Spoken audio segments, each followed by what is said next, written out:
ഒരുപാട് തിരിച്ചടികൾ താങ്ങാൻ പറ്റില്ല.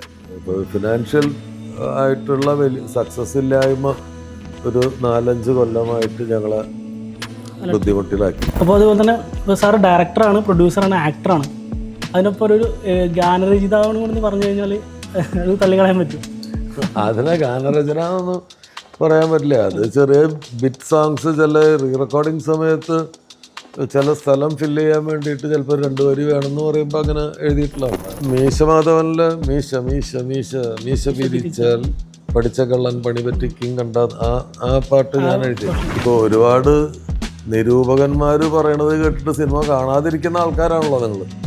അപ്പോൾ ഒരു സംവിധായകൻ പറയാണ് നിങ്ങൾ ഈ സിനിമ കാണണം. ക്ലാസ്മേറ്റ്സിന് അങ്ങനെ ഒരു പ്രശ്നം ഉണ്ടായിട്ടില്ല.